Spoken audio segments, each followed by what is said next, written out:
Yesterday, from writer Richard Curtis and director Danny Boyle, tells the story of a musician getting his big break. Not an unusual tale in and of itself. Boyle and Curtis, however, take what is a familiar premise and manage to bring a heartwarming and human angle to what might have been an ordinary romantic comedy, while suffering from some pacing issues and certainly not a perfect movie. Yesterday is thoroughly entertaining and makes for a refreshing experience if you're looking for something different at the movies.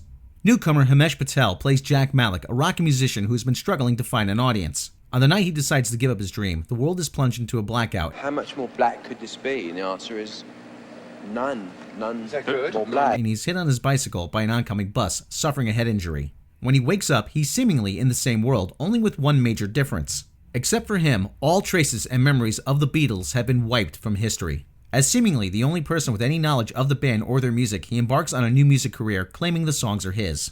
It's a premise that's been done before in series like Life on Mars. However, Boyle and Curtis bring a fresh take to what might have been a tedious story. With some genuinely warm and funny moments, the film never feels like it's ripping off other source material.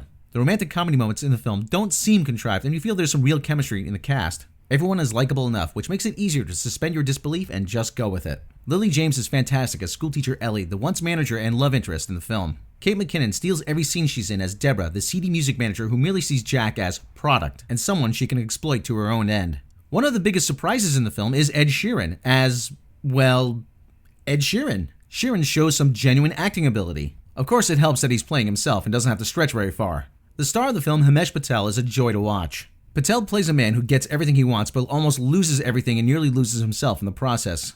Patel seemingly has a humble charm of a man who's in an unusual situation. It's that kind of human aspect that keeps the film relatable and grounded, and doesn't let it overly descend into the typical rom-com pablum that permeates many films of this type. Director Boyle does a fairly good job of keeping the story moving, however the film does suffer from a few problems. Though the film moves along at a fairly nice clip, it does get bogged down in some parts of the second and third act, and starts to feel overly long during some scenes. One or two scenes do feel particularly trite. However, it manages to rebound nicely and resumes moving along and picks up by the end of the film. Without getting into major spoilers, it does give you a satisfying ending and epilogue, which is something you want of a movie of this kind. There is a twist in the third act which will not be revealed here. At first it seems contrived, yet when taken in terms of the film, it makes much more sense considering it after the fact. The use of the Beatles songbook is integral to the story, and it never really devolves into becoming just another jukebox musical, a trap that this film could have easily fallen into. There are a number of jokes thrown in about the current state of the music industry, and they are well deserved. Yesterday is a bit more than a typical music-oriented movie or romantic comedy. It dives into questions about how people's lives change. Do we change? Do the people around us change? Would we still be the same if one piece of the puzzle was missing? How much do we have in common with those we've never met but who are also fans of the same thing? How would the world be a different place if certain things had turned out differently? It's those types of questions that make Yesterday a compelling movie on its own merits. While Yesterday is not a perfect film, it never feels as if it wastes your time. There are some pacing issues, a few standard rom-com tropes, and the film feels like it could have stood another pass in the writer's room to tighten it up a bit.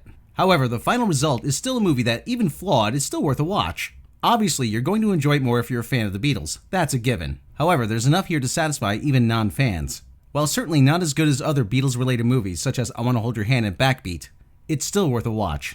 In a summer movie season crowded with subpar films, it's nice to see a human story that's not only different, but also uplifting with a positive message. Yesterday, directed by Danny Boyle, gets 3.5 out of 6 Chewbaccas.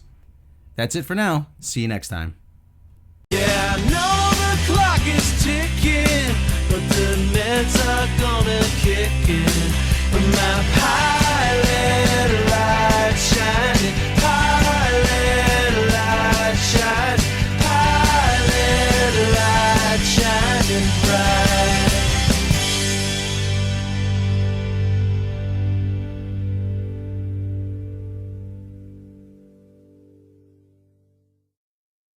Thanks for watching, and if you like this video, you can find it and others like it on my own YouTube channel, RobotShlomo. Follow the link in the description.